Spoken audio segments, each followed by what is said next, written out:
7h-9h, les matins de France Culture, Guillaume Erner. Et ce matin, il est question de The Monster. The Monster, c'est le nom de ces multiples incendies qui ravagent actuellement l'Australie et semblent très difficiles à arrêter. Quel lien entretiennent-ils ces Australiens à l'immense nature qui les entoure? Une prise de conscience politique est-elle en train de s'opérer et les méga-feux peuvent-ils nous aider à repenser notre vision du monde et à surmonter la crise climatique? Nous sommes en compagnie de Fabrice Argounès. Bonjour. Bonjour. Fabrice Argounès, vous êtes géographe, politiste, enseignant-chercheur à l'Université de Rouen.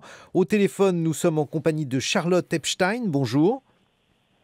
Bonjour. Et vous êtes à Sydney, vous êtes professeur associé à l'Université de Sydney, également chercheuse invitée aux séries Sciences Po à Paris. Fabrice Argounès, tout d'abord pour replacer ce contexte, celui des feux, The Monster, comme on les appelle, dans le rapport que l'Australie entretient avec sa nature, ce territoire si particulier. Vous qui êtes géographe, si vous deviez nous le présenter en quelques mots.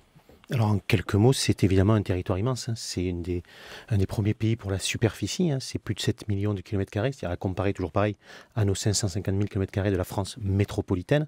Et c'est un immense territoire qui unit le continent. C'est la continentalité de l'Océanie, quelle que soit la vision qu'on a sur l'invention des continents, mais c'est la continentalité de l'Océanie. Ce sont des distances exceptionnelles. Pour donner une idée, entre Sydney et Perth, qui est la grande ville de l'ouest australien, on a une distance qui est comparable à celle entre Paris et Jérusalem.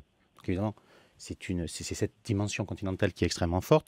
C'est un pays qui est situé entre océan Indien et océan Pacifique, et c'est un beau symbole, en ce moment notamment, de notre conscience planétaire, puisque nous, on a une perception vue de Paris ou de la métropole française d'un pays à des milliers de kilomètres, où il faut près de 24 heures pour y aller en avion.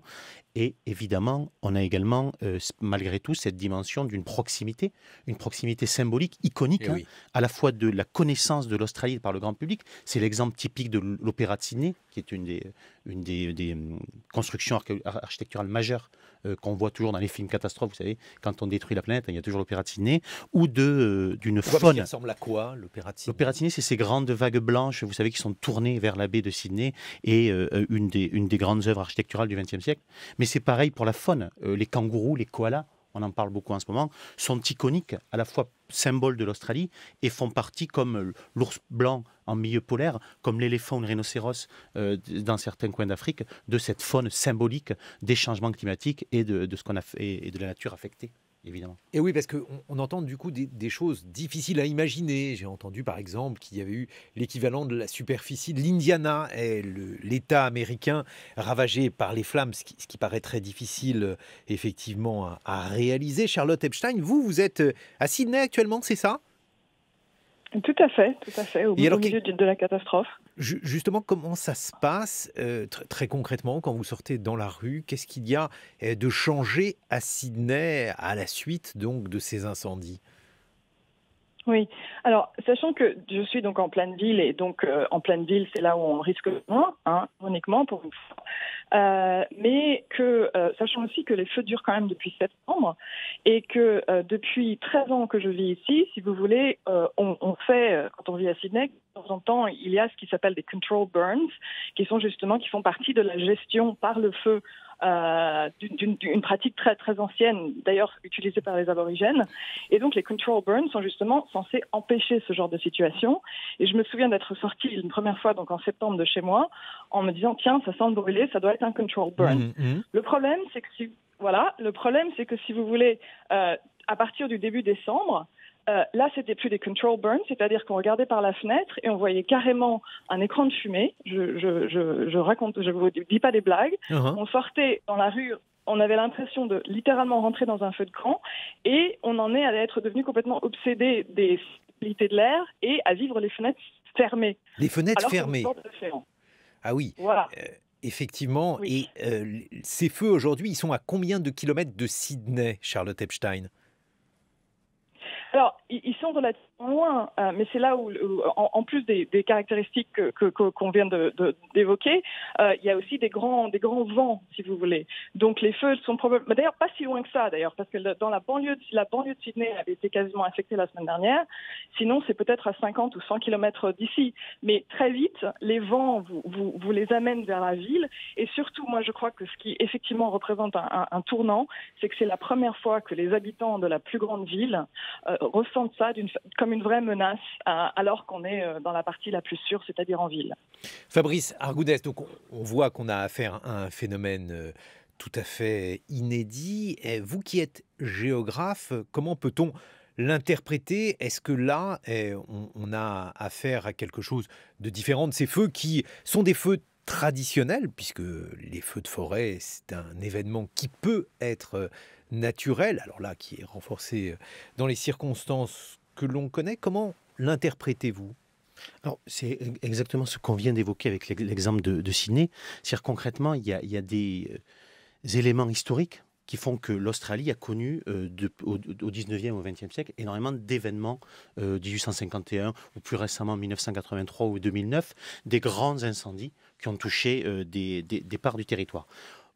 La particularité de cette année, tout simplement, donc l'été austral, puisque vous savez, on est inversé, hein, l'été austral 2019-2020, c'est évidemment la multiplication de ces feux et leur zone géographique qui touche notamment les deux États les plus peuplés et le cœur démographique et économique du pays, que sont la Nouvelle-Galles du Sud, où est Sydney, et le Victoria, où est située la ville de Melbourne. Mhm. Et les feux touchent tous les territoires australiens, mais c'est vrai que c'est notamment ces scènes que vous avez sûrement vues sur les réseaux sociaux, ces images, hein, où l'on voit exactement, comme qu'on a eu la description il y a 2 minutes, c'est-à-dire les flammes et au moins la fumée qui survole le ciel de Sydney et qui va parfois jusqu'à arriver jusqu'à Nouvelle-Zélande, etc., avec les vents.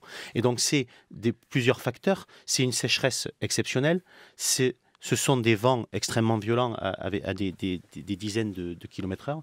Et c'est évidemment une situation d'incendie. Vous savez, ce n'est pas un incendie global. C'est le monster, mais ce n'est pas un incendie global. C'est 300 à 500 incendies suivant les jours, etc., qui sont présents sur l'ensemble du territoire.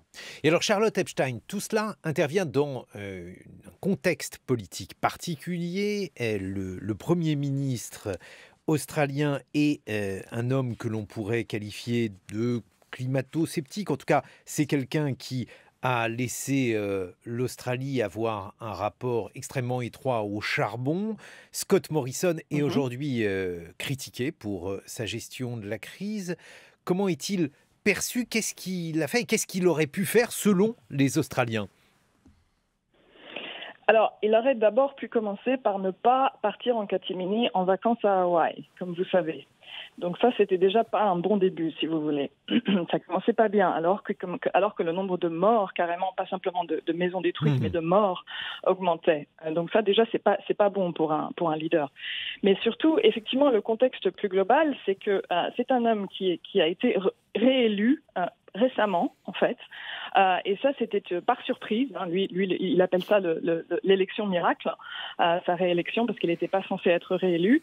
Et surtout, il a été réélu après un changement à l'intérieur du parti libéral, c'est-à-dire de la droite, où il a quand même remplacé un autre, Malcolm Turnbull, l'ancien Premier ministre, qui, lui, pour le coup, a été viré par son propre parti autour d'une politique énergétique qui pas assez, mais qui prenait quand même en compte le changement climatique.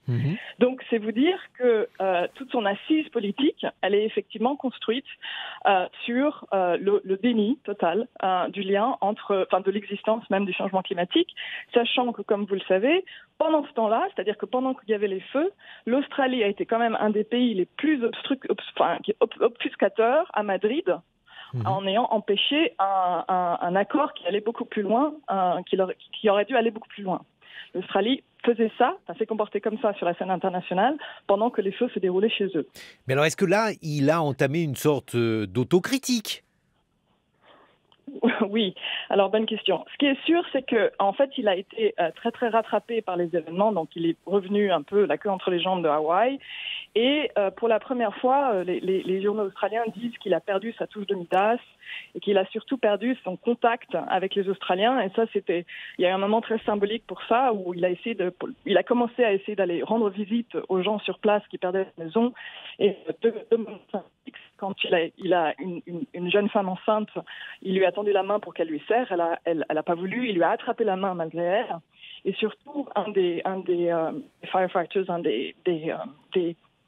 des pompiers, a carrément refusé de lui serrer la main. Donc c'est vous dire que c'est très symbolique de cette rupture qu'il a avec son propre peuple. Et oui, Alors parce là, que il est Oui.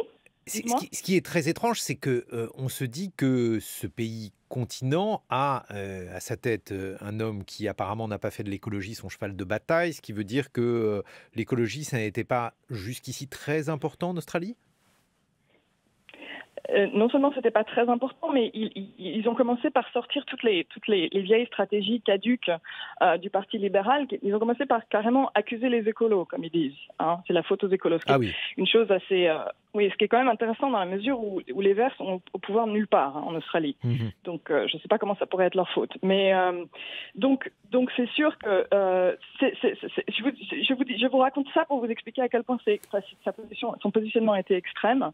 Et ce qui est très intéressant de voir en ce moment, c'est à quel point il est en train de se passer quelque chose. Alors, on ne sait pas. Sa stratégie est certainement en train de changer. Donc, la première chose qui a commencé à changer, c'est qu'il commence maintenant à dire qu'il n'a jamais refusé, que son gouvernement n'a jamais refusé le lien entre les feux et le changement climatique. Alors ça, c'est évidemment faux et tous les journalistes lui rappellent tout le temps. Voilà.